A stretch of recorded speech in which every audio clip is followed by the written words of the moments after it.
Bonjour, je m'appelle Yves Tréhard, je suis journaliste, je travaille au Figaro, je suis éditorialiste et directeur adjoint de la rédaction. J'ai aussi pas mal de collaborations audiovisuelles.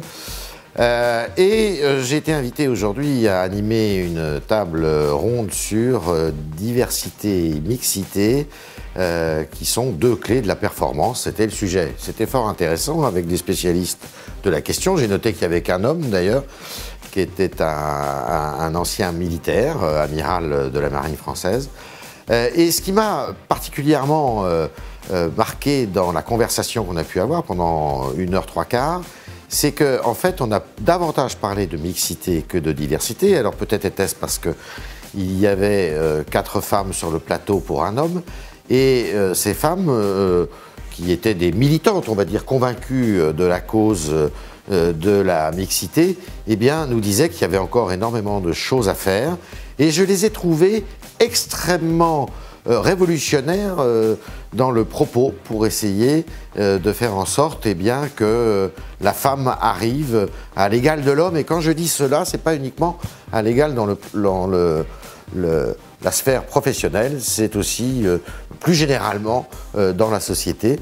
Et c'est une chose qui m'a marqué. Je ne dis pas que je partage leur point de vue sur la situation, mais moi je suis un homme, donc je leur laisserai le dernier mot.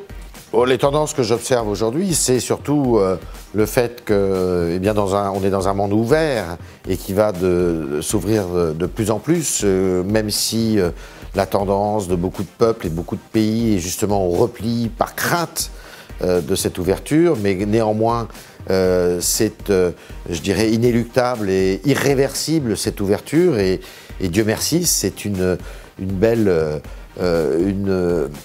perspective.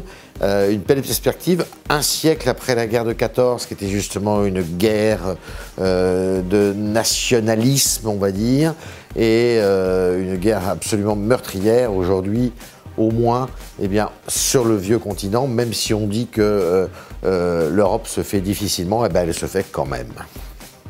Et la deuxième tendance, c'est évidemment les progrès de la démocratie de par ce monde, parce que même si l'actualité est faite de guerres, de conflits, de rivalités et de dictatures absolument horribles et effrayantes, je pense à la Corée du Nord, on s'aperçoit que finalement le monde quand même s'ouvre de plus en plus et chaque jour à la liberté. C'est vrai d'une certaine façon, même si je suis un peu provocateur en le disant en Chine, il suffit de voir l'ouverture de la Chine. C'est vrai en Afrique.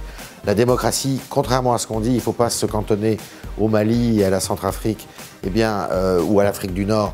L'Afrique est en train de s'ouvrir à la démocratie. Et regardez le succès, il faut être patient, mais de la Tunisie. Il y a 3 ans, ils étaient naissait une révolution là-bas.